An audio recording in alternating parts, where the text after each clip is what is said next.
So far, I'm enjoying it. It's a bit difficult to follow in terms of the language. He uses a lot of new words that aren't given an introduction. You just kind of get an idea of what they mean based on the context. He writes in a very interesting way. It's quite fast paced, like you feel there's a lot of movement through his words. He uses quite short words and quite short sentences, especially at the beginning, so you feel really thrown in and that everything's moving quite quickly. I think it has the possibility of having some really interesting reflections on dying and what the meaning of life is without death. How would we spend our time if we had the ability to live forever? He introduces this idea of kind of a melancholy that comes with living so long that you do everything you ever thought you wanted to do, and then what is left when you've done everything. So I'm on page 57, and it's just been quite an interesting thought, because obviously you're reading a book which is all about these interesting new advancements in technology and a world that's completely different from the one we currently live in, and our main character has lived through these changes happening. But it's quite interesting because he's getting quite angry about this new technology that someone else has come up with to help Disneyland run more smoothly. And the quote he says is, "Incrementally, reason trickled back into my mind, and when it came ire, how dare they? The wonderful compromises of technology and expense that had given us the Disney rides that had entertained the world for a century and more could never compete head to head with what they were working on." And it's this idea that technology can come in and make things so much better, but he still really wants to hold on to the tradition of how things have always been in Disneyland. He doesn't like this idea that this new technology is going to come in and change things, essentially, which I think is quite interesting when you're reading a book about a world where so much technology has come in and completely changed everything, and this man is like harking back to traditional Disney World. So I think I've worked out what woofies are. So woofies are, I'm guessing, a kind of social currency where it's based on how much you're liked and respected by the people around you, and it's something that's just picked up. It doesn't really go into a lot of detail about the technology, and so that's why working somewhere like Disneyland, where lots of people will come through and you're obviously doing something that's going to make them happy, can help give you more of these woofies, which then I guess makes you richer. I think I don't know if I'm enjoying reading this. I want to get to the end of it so that it's done. It's interesting, but I don't know if it's enjoyable. I don't know.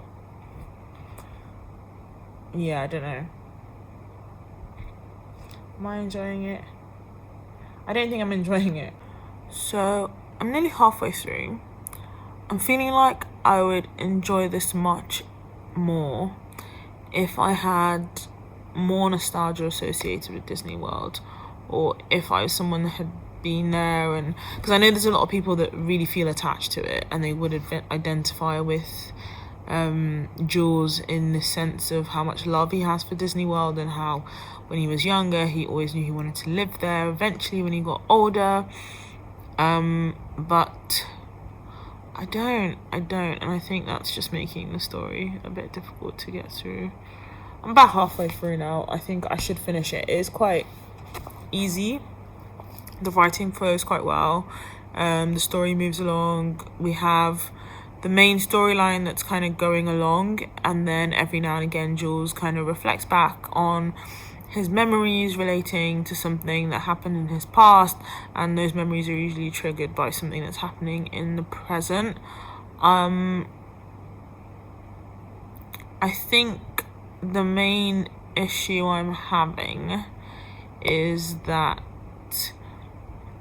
Jules's main concern is kind of, I don't want to obviously give any spoilers, but it's about, it is focused on Disney World, and I just don't care. I don't care what happens, and I don't really care about Jules. I don't really like him. I'm finding the world interesting though, and I wish there was a bit more focus on what brought it about, and maybe a bit more discussion on the things I mentioned initially about death, but those are all kind of side glances that he takes every now and again. and it is, yeah, just focused on the actual events that are taking place, which is fair enough. But yeah, I kind of just want to finish now. I'm not hating it. I like it enough to like finish, but I don't think it's going to be a new favorite. And it's not because I don't think the book is good. I think it's just not for me. I think what I would like to do is, I think this is the kind of thing where I'd like to maybe watch Cory Doctorow talk about the book, and like where his ideas came from and what he was trying to say. And I think once I have a better idea of what his own thoughts are on the whole thing, then I think I would have more to think about. It's an interesting world. I'm still not really interested in Jules as a character. I feel a bit bad for him because a few bad things have happened to him. But yeah, he's not my favorite character in the world. The book is still okay. I'm 109 pages in, so more than halfway through. I've just read something quite sad that happened in Jules' past, and I think that's the first time that I'm feeling anything for him in the whole book. Like, you know, like a real, like, oh, that's, like, I felt the emotions associated with it.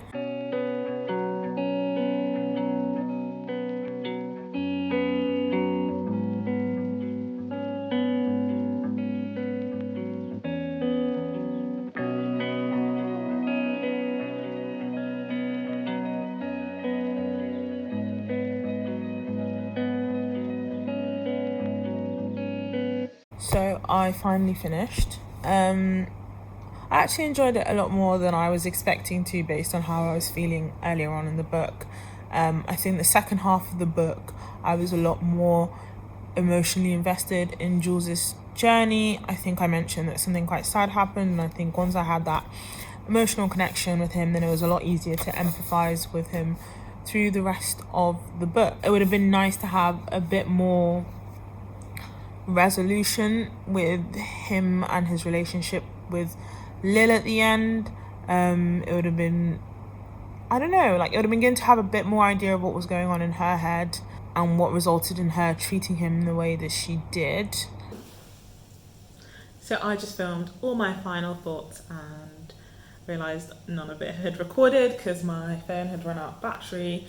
So I'm going to have to do that again. So apologies if none of this is very coherent. It's because I've said it all already. I finished Down and Out in the Magic Kingdom last night. Then I tried to go to sleep and spent about an hour just thinking about the book, which is always a good sign because, you know, one of the signs I think of a good book is when they get you thinking about things. And I had a lot of thoughts on not the main bulk of the story. I think I found the idea of the world more interesting than the actual narrative itself. I think while I was reading, I thought the narrative surrounding everything that's happening in Disneyland was quite shallow. But then at the same time, I was then thinking, is it really shallow, or is it that when you have forever to do things and death is no longer an immediate threat, and you have this feeling that you can live forever, as the people in this books do, then you do have that ability to maybe just focus in on something that would seem shallow to us and make that the defining point of your life. So the concept in this book is that the way that people are brought back is they back their memories up on a regular basis, and then if something happens to them and they pass away or they get really ill, then a clone is made of them, or, you know, they don't even have to be uploaded into a clone of their own body. They can be uploaded into designer bodies. It then, I don't know, it raised questions about, you know, who are we and what makes us us, and are we just our physical body and our memories? Are we just our memories? Are we our memories and something more? Is that really you, or someone who thinks they are you? So is it just the illusion of not dying, or are they really living forever? Does it really matter whether it's just an illusion of living forever? That was going around my mind a lot last night. There's this concept of social currency that comes up in the book. The book was written in 2003, so I think it does predate the Black Mirror episode, which follows the same idea where they basically rate you based on how good their experience with you was, and what your rating is can determine your ability to do certain things and your social class, as it were. And that's the same thing here, where it doesn't work in the exact same way it does in Black Mirror, but it's essentially that same thing where it's referred to as a woofie, and you can see what other people's woofies are, and if you have lots and lots of woofie, then that essentially relates to people's positive thoughts about you. And if you have low woofies, then it means, you've upset people and you're not a good person in society, and so other people will avoid you, your access to things will be limited, you won't suffer, because I think in this world they think they've eliminated suffering in the sense that there's no poverty, you'll always have access to somewhere to sleep and somewhere to eat, but you will suffer that social alienation, I think. My final thoughts on the book were, I didn't particularly like the writing, but I thought the world was fascinating. I initially wasn't really in tune with Jules. I found it a bit difficult to empathise and like him, but then about halfway through the book, I really began to feel for him. I felt sad for him. I felt angry for him. I didn't care about the things that he cared about, but I felt bad for him and sad for him when those things that he cared about didn't work out or weren't going the way he wanted them to. And the ending is quite sad, not sad, but kind of bittersweet. It's a bit bittersweet, but it makes sense. The ending makes sense. I think I would recommend, especially for those questions that it brings up and those ideas that it makes you think about. And I think it'd be an excellent book for like a book club, where there's so much that you could discuss based on this book. It's quite a short book, so I read it in one sitting, so it shouldn't be one that's too difficult to get to. So yeah, I think that's everything I have to say on the book. Thank you for watching. Hello, my name's Amina and I like to talk about books.